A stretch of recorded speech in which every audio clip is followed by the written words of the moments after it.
Hello, everyone. Welcome to the Wednesday edition of the Brownwood Lions Coaches Show here on KOXC. I'm Derek Stuckley, along with Brownwood Lions head football coach and athletic director Sammy Burnett. How are you doing today, Coach? I'm doing well. How are you doing?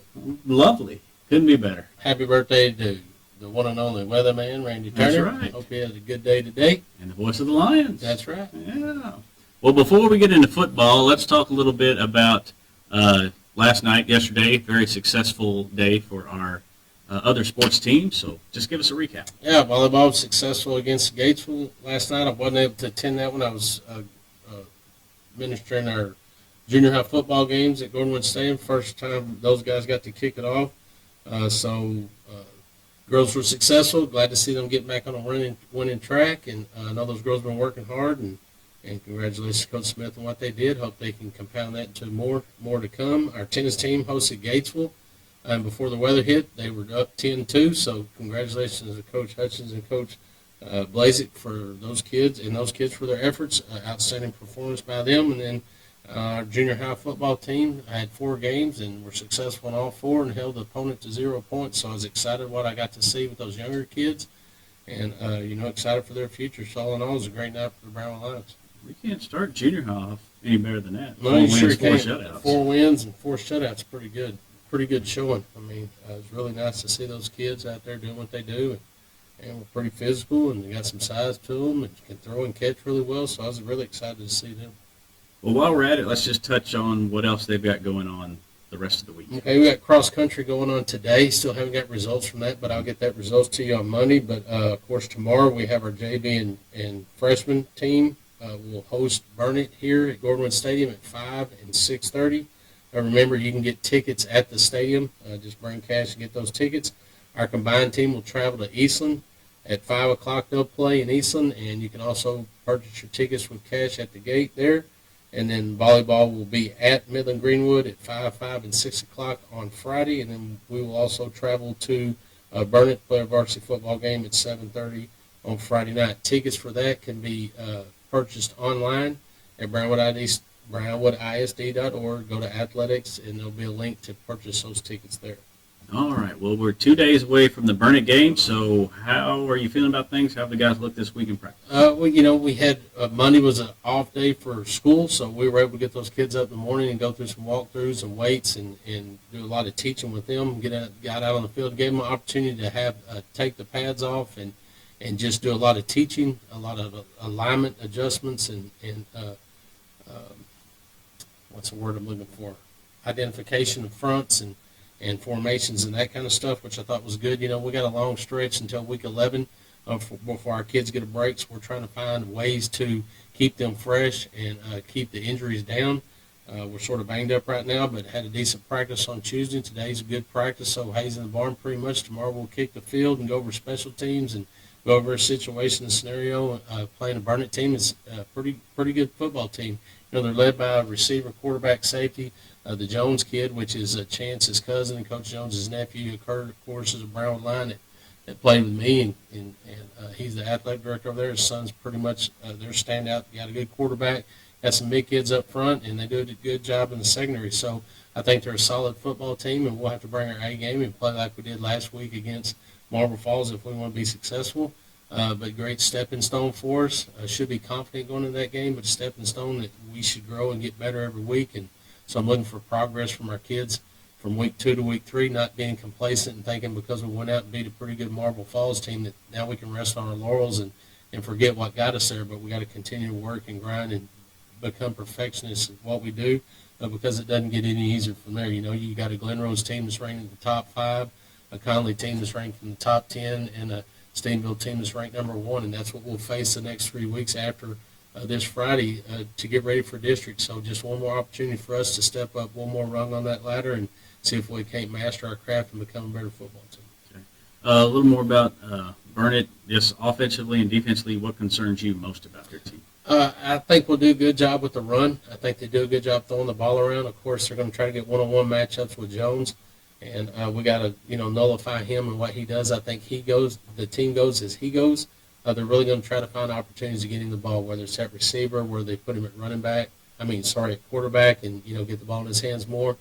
Get off the field when we need to on third downs, put them behind the chains, and and be successful and be strong in the back end. That's something that hadn't been tested in a while. So we're really working on our back end player, their secondaries, our corners and safeties, and making sure they understand their assignments and what they're to do.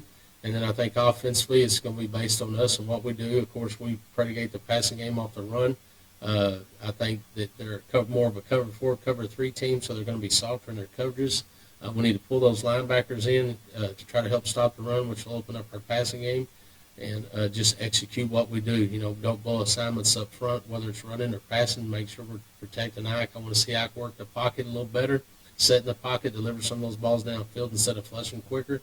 I think he's progressing well, but our focus this week has been on him working that pocket and just sitting in there a little bit longer, and if he flushes, maybe flush up the middle instead of right or left out of his protection. So all in all, we had a great day, a great week with Colin Harrison. He's a good leader. He does a great job with what he does during the week. So plan on running the ball. Logan McKibben's doing a good job. Jalen Brown's still suffering. He's probably 80% with that ankle. But he could see some time on offense this week running the football. But we'll see, based on his play on defense and his ankle, wide receivers, receiver-wise, we got Thad Hines who's doing a great job. Jordan Leach on the right side, and then Braden Dobb on the left. And we'll replace Jason Jackson, who will probably be out this week. Probably 100% sure he's going to be out with Case Markham and Jordan Nickerson. But, all capable receivers. We got Marcelo Hooker if we ever wanted to go pull him and use him, but he's starting at corner, so we're trying not to do that. But I think that we have the power to go out there and put up some points, and I feel if we can score 40 points a game, then we can keep our opponents under that. So that's our goal. Go out and just, like I said, it's not who we play, it's how we play, and not being satisfied with where we're at and continue to grow and use those abilities and gifts that the Lord's given us and maximize them to the fullest. Right. Touching on that note a little bit, obviously very solid performance this last Friday. Is there anything else specifically where you want to, or what improvements would you like to see from last week's performance? I thought we did a good job. Again, our goal is always to score points on offense every time we touch the ball, whether it's a touchdown or field goal. Defensively, I thought we did a fine job stopping the run. Now we got to convert that to more of a spread offense where we're able to be disciplined to play the run and read our keys and play the pass as well. They do a good job of RPing us. I want to see us rally to the football and make tackles. Don't give them yards after catch. I think if we do that, first contact is a hold-up guy. If we can't clean him up, then we should have 3 or 4 coming to clean him up. So I want to be real ferocious on defense and fly around the football and be physical. I think that's something we can still grow on, even though our kids are doing a good job. And then in the special team game, I think we need to do a better job of blocking on our kickoff returns and then making sure we're pressing the field and getting down the field like we're supposed to on our kickoff coverage and not be complacent in the fact that we think that someone's going to go make the tackle, but we all need to. I thought our extra point field goal team did a lot better job this week than we did the first week. Talking to Junior, he's been working with, Matt on the side on his own and get some help from him and, not making penalties by kicking the ball out of bounds. But all in all, I'm really pleased with where we are after week 2, but it's week 3 now, and we just want to see a little bit more growth, a little bit more maturity out of our team. I guess as far as the injury situation, how's that look? Right now, Dryden Anderson, of course, is out indefinitely until we hear some different news, but we're anticipating that that's an ACL tear, which would put him out for the year. Jason Jackson went to the doctor today. Don't have information on him yet, but he's been out all week. We're either looking for a broke bone in his lower leg or just some muscle contusion or something going on, a pull or strain or something in that lower legs outside, with that fibula. You don't know what that may be. Colton McMillan's going to be out with a shoulder separation. I think is what he had. Went to the doctor late today, but I haven't got the information back on that yet. Jordan Leach will play, but he's suffering a bruise to the AC joint, which is the joint right above your shoulder that connects your shoulder to your collarbone. But he played through some pain last week, anticipating to do that as well. Chance Jones and Ike Hall both are suffering what most people call turf toe, which is, sort of, people think that's a joke when you're talking about someone's toe, but that's a pretty serious injury that can be nagging if you don't take care of it. It's extremely painful, but they're both practiced through that. They're limping around a little bit. Jalen Brown has, like I said, he's not 100% with his ankle. And then also we've been fighting a little bit of the cold bug. We've had some kids out. Trying to get to school, trying to not, have some kids throwing up and they're sick, and you don't know if it's the flu. I don't know if it's just a common cold, but they're just sort of under the weather. But they've been sort of fighting through that. But hopefully that'll clear up before Friday. But we're banged up a little bit. We're beat up. The next man up. It's time to go, and just do what we do. Yeah. Of course, we mentioned with the bye week coming at the end that staying healthy was important. Are you concerned with the amount of injuries at this point, or is this about I think right now, I think we're a little above the curve on injuries, and the bang up stuff, the shoulder bruises, the toes, and that kind of stuff. I understand that happens. I am concerned about those two in their toe because they're both guys that have to cut and plant and be real physical. If we can stay on top of it and don't continue to get worse, we'll be okay. You got to look at, Ike's our starting quarterback, Chance is the backup. Chance starts at linebacker. And then if both of those guys go down, Case Markham has gone in the game and done a really good job of managing what we want him to do. Has more ability than he probably has shown because we limited what he's done. But in a perfect world, we still want Ike to be that guy. And, we can't lose another receiver. We have Jason out. Dryden was one of our best defensive players. We can't afford to continue to lose kids. So hopefully we can stay healthy this Friday. And like I said, as a coaching staff, we're doing everything that we can to try to make sure we give them opportunities to rest their body and recover their body, but yet get our work done. It's a fine line there, but we're doing everything we can. And, just pray that the Lord keeps us healthy and safe and be able to get through this gauntlet that we're running in preseason. And hopefully by the time we get to district, we'll be somewhat at full force. So Friday night then, biggest keys or things y'all have to avoid to come out with another win? Yeah, we can't turn the ball over. We can't give them big plays. Got to make them methodically drive down the field and score. When we have opportunities to touch the ball, we got to capitalize on them. I think that's real simple, and I think that's something that can be accomplished. And we dang sure got to win the special teams game. We got to reverse the field on kickoffs, on kick returns. We got to set up our returns. We got some great return guys. We got to just give them a chance to hit that alley. And once they hit it, they can be successful. Every time we kick the ball, it's got to be points. And then after we get those points, we'll kick off and cover. So I think one area that we focused really hard on, it's hard to get kids to buy into year after year after year, but this year it seems like our kids have bought into it as the special teams game, and I think they're taking pride in that. But I think they're, sometimes a punt is a good thing when you're pinned in your own territory and you punt and you reverse the field. So all in all, I think you win the game with special teams and solid offense and defense. Don't turn the ball over. Don't give them big plays and make them make mistakes. Don't be the one that makes them.